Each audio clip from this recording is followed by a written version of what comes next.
नमस्कार मित्रांनो, आज आपण ऑक्सफोर्ड वॅक्सीन विषयी माहिती घेऊ। ऑक्सफोर्ड वॅक्सीनचे प्रोजेक्ट डायरेक्टर एड्रियन हिल यांनी कालच घोषणा केली की जर सर्व सुरळीत राहिले तर सप्टेंबरपर्यंत ऑक्सफोर्ड युनिव्हर्सिटी वॅक्सीन वापरासाठी तयार होऊ शकते। तर आपण या वॅक्सीनविषयी सविस्तर माहिती घेऊ।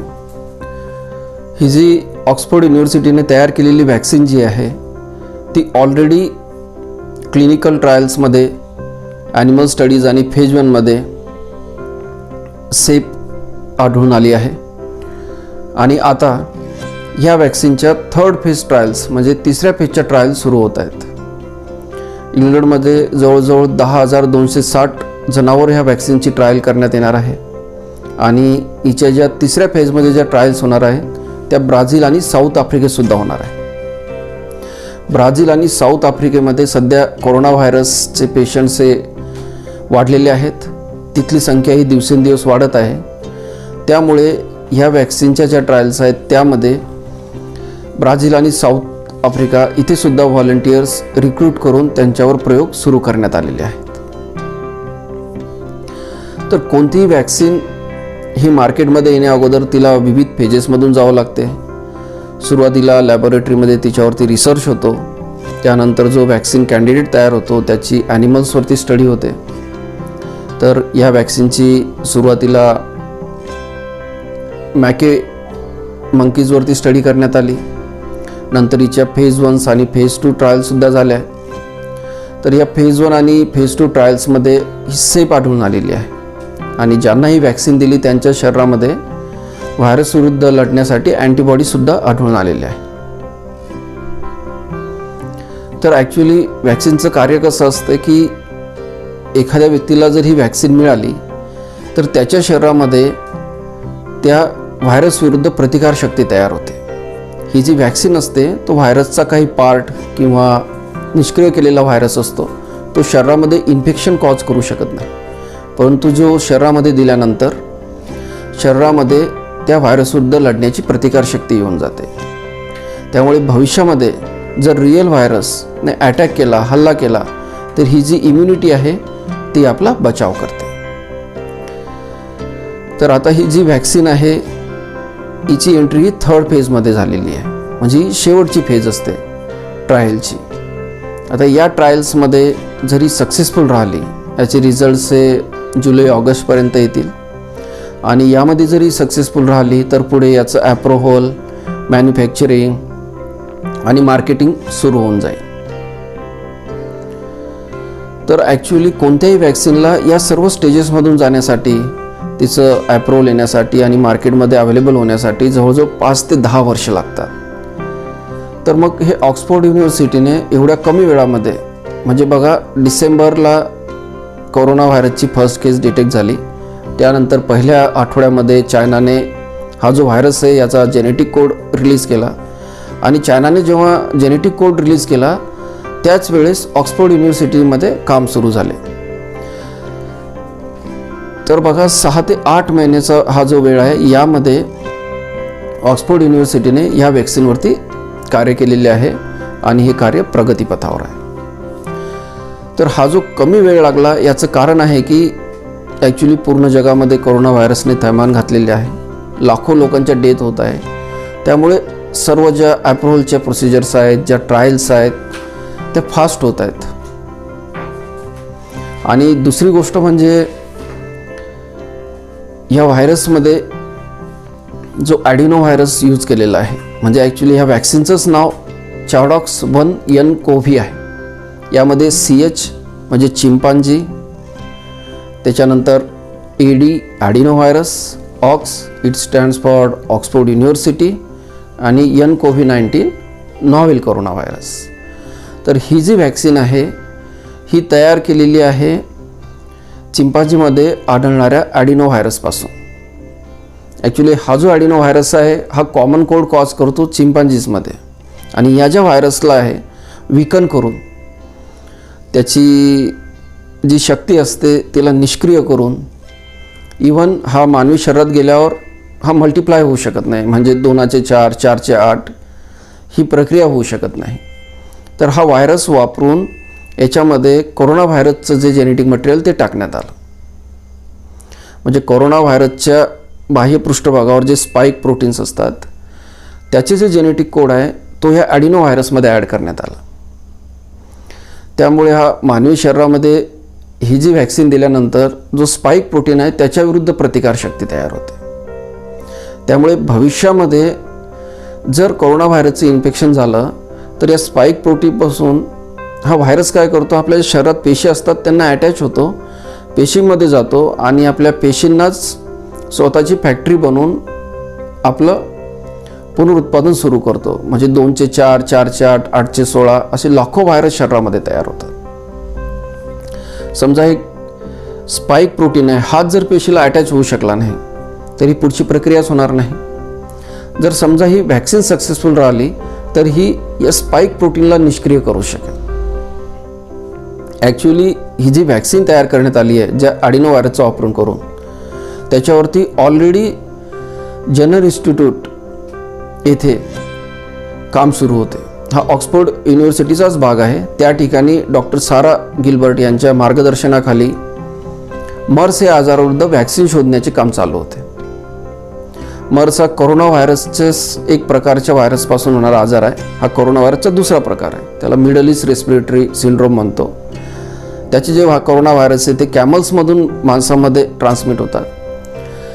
तर हा जो ॲडिनो व्हायरस आहे चिंपांझीमध्ये, याला वापरून तिथे ऑलरेडी काम सुरू होते आणि ऑलरेडी तिथे संशोधन सुरू असल्यामुळे, त्याच्या ट्रायल सुरू असल्यामुळे आणि त्यामध्ये चांगले रिझल्ट मिळत होते त्यांना. जेव्हा ही नवीन साथ आली जानेवारीच्या पहिल्या आठवड्यामध्ये, जेव्हा त्यांना जेनेटिक कोड मिळाला तेव्हाच त्यांनी ऑलरेडी हे संशोधन झालेलं आहे यांच्याकडे, ॲडिनो व्हायरस यांच्याकडे तयार आहे विकन केलेला, त्यामध्ये त्यांनी कोरोना व्हायरसचे, नॉव्हेल कोरोना व्हायरसचे स्पाइक प्रोटीनचं जेनेटिक मटेरियल टाकलं. त्यामुळे यांचं बरंच काम सोपं झालं आणि कमी वेळामध्ये व्हॅक्सिन तयार होऊ शकली. नाहीतर एक व्हॅक्सिन तयार व्हायला, मार्केटमध्ये यायला कमीत कमी 5 ते 10 वर्षांचा वेळ लागतो. आता ह्या ज्या व्हॅक्सिनच्या ज्या ट्रायल्स सुरू आहेत या 3ऱ्या टप्प्यामधल्या ट्रायल्स आहेत. तर यामध्ये काय केलं जाते की 50% लोकांना ही व्हॅक्सिन दिल्या जाते, म्हणजे जे स्वयंसेवक असतात त्यापैकी 50% लोकांना व्हॅक्सिन दिल्या जाते आणि उर्वरित 50% लोकांना प्लॅसेबो दिला जातो. प्लॅसेबो म्हणजे त्यामध्ये व्हॅक्सिन नसते तर त्यामध्ये साल्ट वॉटर असते आणि जो व्हॅक्सिन घेणारा असतो, जो व्हॉलंटियर असतो, त्याला माहिती नसते की त्याला व्हॅक्सिन मिळाली की साल्ट वॉटर मिळालं. आणि जो व्हॅक्सिन देणारा असतो आणि यांचा स्टडी करणारा असतो, ऑब्झर्वेशन करणारा असतो, त्यालासुद्धा माहीत नसतं की कोणत्या पेशंटला, कोणत्या स्वयंसेवकाला व्हॅक्सिन मिळाली आहे, कुणाला प्लॅसेबो मिळाला आहे. याला डबल ब्लाइंड स्टडी म्हणतात. यामुळे काय फायदा होतो की आपल्याला जो स्टडीचा बायस आहे तो दूर करता येतो. कारण जर व्हॅक्सिन घेणाऱ्याला जर माहीत असेल आपल्याला व्हॅक्सिन मिळाली तर त्याला वाटेल आता आपण प्रोटेक्टेड आहे आणि तो समाजात सर्वत्र फिरत बसेल. आणि ज्याला माहीत असेल व्हॅक्सिन मिळाली नाही तो बाहेर मुक्तपणे फिरणार नाही. किंवा जो अभ्यास करणार आहे त्याला जर माहीत असेल की एवढ्या लोकांना व्हॅक्सिन मिळाली, यांना मिळालेली नाही, तर त्याच्या ऑब्झर्वेशनमध्ये त्रुटी येऊ शकतात. तर त्यामुळे डबल ब्लाइंड स्टडी केल्या जाते. आता हे ज्या 3ऱ्या टप्प्याच्या स्टडीज होत आहेत ब्रिटनमध्ये, ब्राझीलमध्ये, साऊथ आफ्रिकेमध्ये, तर या लोकांना व्हॅक्सिन दिल्यानंतर यांना ऑब्झर्व केल्या जाईल की ज्यांना व्हॅक्सिन मिळालेली आहे त्यापैकी किती लोकांना कोरोना व्हायरसचे इन्फेक्शन होते किंवा होत नाही, किंवा ज्यांना व्हॅक्सिन मिळाली नाही त्यापैकी किती लोकांना व्हायरसचे इन्फेक्शन होते. जर ज्यांना व्हॅक्सिन मिळाली त्या ग्रुपमध्ये व्हायरसचे इन्फेक्शन झाले नाही आणि ज्यांना व्हॅक्सिन नाही मिळाली त्यांना जर कोरोना व्हायरसचे इन्फेक्शन झाले तर याचा अर्थ होईल की ही व्हॅक्सिन सक्सेसफुल होत आहे. आणि असे जर पॉझिटिव्ह रिझल्ट्स मिळाले तर यांचा ऑक्सफोर्ड युनिव्हर्सिटीचा प्लॅन आहे की ते सप्टेंबरपर्यंत ही व्हॅक्सिन अवेलेबल करते. ऑक्सफोर्ड युनिव्हर्सिटीने ऑलरेडीच ॲस्ट्राझेनेका या स्वीडिश आणि ब्रिटिश फार्मा कंपनीसोबत टायअप केलेला आहे. म्हणजे त्यांनी ॲस्ट्राझेनेका या कंपनीला याचे मॅन्युफॅक्चरिंग आणि मार्केटिंगचे अधिकार दिलेले आहे. तर भारतासाठी एक चांगली गोष्ट इथे ही आहे की ही जे ॲस्ट्राझेनेका कंपनी आहे हिने पुण्याची सिरम इन्स्टिट्यूट ऑफ इंडिया या संस्थेसोबत टायअप केलेला आणि सिरम इन्स्टिट्यूट ऑफ इंडियाने जवळजवळ $100 मिलियन इन्व्हेस्टमेंट केलेलं आहे यामध्ये. पुण्याला सिरम इन्स्टिट्यूट ऑफ इंडिया येथे या वॅक्सिनचं प्रोडक्शन सुरू झालेलं आहे. ॲक्च्युली जी ॲस्ट्राझेनेका कंपनी आहे तिने सिरम इन्स्टिट्यूट ऑफ इंडिया यासोबत करार केलेला आहे आणि पुण्याला सिरम इन्स्टिट्यूट ऑफ इंडिया येथे जवळजवळ 1 बिलियन वॅक्सिन म्हणजे जवळजवळ 100 करोड वॅक्सिन्स तयार होत आहेत. हे जे वॅक्सिनचं प्रोडक्शन आहे ॲट रिस्क आहे, म्हणजे हा धोका घेऊन वॅक्सिन्स बनवत आहेत.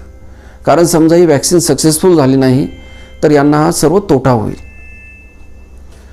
तर ही सर्व माहिती असून कारण जेव्हा या वॅक्सिनचे रिझल्ट येतील ऑगस्टमध्ये, त्यानंतर जर हिचं प्रोडक्शन तयार करायचं असेल, हिचं उत्पादन करायचं असेल तर यामध्ये आणखी वेळ जाईल. तर तो वेळ वाया जाऊ नये यासाठी यांनी आताच हिचं प्रोडक्शन सुरू केलेलं आहे. तर आपण आशा करूया की या वॅक्सिनचे रिझल्ट पॉझिटिव्ह येवोत आणि कोरोना व्हायरसच्या विळख्यात अडकलेल्या जनतेला एक वॅक्सिन उपलब्ध हो. कारण ही वॅक्सिन जर अवेलेबल झाली तर समाजातील लोकांना ही वॅक्सिन देऊन त्यांच्या शरीरामध्ये आपण प्रतिकारशक्ती तयार करू शकतो आणि त्यामुळे काय होईल की ही जी ट्रान्समिशनची जी चेन आहे व्हायरसची ती तुटू शकते. सुरुवातीला ह्या ऑक्सफोर्ड वॅक्सिनच्या जेव्हा मॅके मंकीजमध्ये जेव्हा स्टडीज झाल्या तेव्हा ही वॅक्सिन जी आहे हिने ज्या मंकीजला आहे हे निमोनियापासून प्रोटेक्ट केले, परंतु त्या इन्फेक्शनपासून प्रोटेक्ट करू शकल्या नाही. म्हणजे त्यांना इन्फेक्शन झाले, वरच्या भागाचं इन्फेक्शन झालं, परंतु त्यांना निमोनिया किंवा लंग प्रॉब्लेम झाले नाही. तर याबद्दल काही सायंटिस्टचं असं मत आहे की जो त्यांना डोस देण्यात आला होता व्हायरसचा तो फार जास्त होता. आता तिसऱ्या पेजच्या ज्या ट्रायल्स आहेत त्या जर एकदम व्यवस्थित राहिल्या, ऑगस्टपर्यंत जर तिचे रिझल्ट आले तर आपल्याला ती सप्टेंबरपर्यंत येऊ शकते. परंतु सप्टेंबरपर्यंत वॅक्सिन अवेलेबल होण्याचे चान्सेस किती आहे ते सध्या आपण सांगू शकत नाही. इतरही वॅक्सिन सध्या डेव्हलप होत आहेत. सध्या कोरोना व्हायरस विरुद्ध लढण्यासाठी जगामध्ये जवळजवळ 120 वॅक्सिन्स तयार होत आहेत. म्हणजे 120 वॅक्सिनचं कार्य सुरू आहे. त्यापैकी 13 वॅक्सिन्स या क्लिनिकल ट्रायल्समध्ये आहेत, म्हणजे काही animal studies phase 1, phase 2, phase 3 मध्ये आहेत. यामध्ये 5 एकट्या चायनाच्या आहेत, 3 अमेरिकेच्या आहेत, 2 इंग्लंडमध्ये आहेत. ॲक्च्युली जेवढ्या वॅक्सिन्स डेव्हलप होतात त्यापैकी 5 ते 6% वॅक्सिन्स सक्सेसफुल होतात. त्यामुळे जरी एवढ्या वॅक्सिन्सवर कार्य सुरू असलं तरी त्यापैकी 4 ते 5च वॅक्सिन शेवटी आपल्याला वापरासाठी उपयुक्त ठरतील. तर त्यामुळे आपण आशा करूया की लवकरात लवकर वापरासाठी आपल्याला वॅक्सिन उपलब्ध हो. इथे मी एक पॉईंट क्लिअर करणार आहे, कारण अजून बऱ्याच लोकांना वॅक्सिन, ड्रग, अँटीडोट आणि अँटीबॉडीज यामध्ये फरक करता येत नाही. इवन TV चॅनल्स, न्यूजपेपर्स यावरती जेव्हा न्यूज येतात तेव्हा कोणी वॅक्सिनला ड्रग म्हणते, ड्रगला अँटीडोट म्हणते, अँटीडोटला कोणी अँटीबॉडीज म्हणते. तर ॲक्च्युली 4 भिन्न भिन्न प्रकार आहेत ट्रीटमेंटचे. ड्रग म्हणजे औषध, म्हणजे टॅबलेट किंवा इंजेक्शन. जसं कोरोना व्हायरस विरुद्ध विविध औषधं सध्या वापरत आहेत, त्यापैकी फॅविपिराविर आहे, ही टॅबलेट आहे. इंजेक्शनमध्ये रेमडेसिविर आहे. अँटीडोट जो आहे, एखादं पॉयझन असेल शरीरामध्ये त्याला उतरवण्यासाठी जे देतो आपण त्याला अँटीडोट म्हणतात. तर हे झालं ड्रग आणि अँटीडोट. आता अँटीबॉडी आणि व्हॅक्सिन यामधला फरक आपल्याला समजून घ्यावा लागेल. अँटीबॉडी म्हणजे ॲक्च्युली व्हायरस विरुद्ध लढण्यासाठी डायरेक्ट शरीरामध्ये अँटीबॉडी सोडल्या जातात, म्हणजे त्या शरीर तयार करत नाही. तर ऑलरेडी ह्या अँटीबॉडीज बाहेर तयार केलेल्या असतात, ॲनिमल्समध्ये किंवा ह्या इतर व्यक्तीकडून घेतल्या जातात. आणि ज्याला इन्फेक्शन आहे, जो पेशंट ॲडमिट आहे, ICUमध्ये आहे, ज्याला कोरोनाचं इन्फेक्शन झालेलं आहे, त्याच्या शरीरात ह्या अँटीबॉडीज सोडल्या जातात. ह्या अँटीबॉडीज त्या व्हायरस विरुद्ध लढा देतात आणि त्याविरुद्ध आपल्याला प्रोटेक्ट करतात. तर अँटीबॉडीजवरती बऱ्याच ठिकाणी काम सुरू आहे. आणि व्हॅक्सिन म्हणजे काय असते की व्हॅक्सिन ज्याला इन्फेक्शन झालेलं नाही आहे, जो हेल्दी ॲडल्ट आहे त्या माणसाला ही वॅक्सिन देण्यात येते. आणि एकदा वॅक्सिन दिली की या व्हायरस विरुद्ध त्या व्यक्तीच्या शरीरामध्ये प्रतिकारशक्ती तयार होते. कारण हा जो वॅक्सिनमध्ये वापरलेला व्हायरस असतो हा कमजोर असतो, तो शरीरामध्ये इन्फेक्शन कॉज करू शकत नाही. पण शरीराला वाटते की आपल्या शरीरावर व्हायरसने अटॅक केलेला आहे, तर ते व्हायरस विरुद्ध प्रतिकारशक्ती तयार करते आणि ते आपल्या मेमरीत ठेवते.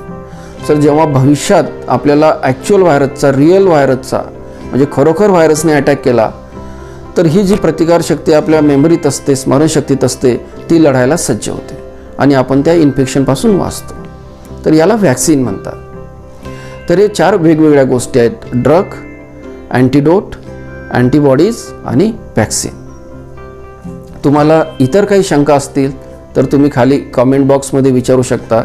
मी निश्चितच तुमच्या प्रश्नांची उत्तरे देण्याचा प्रयत्न करेन. धन्यवाद.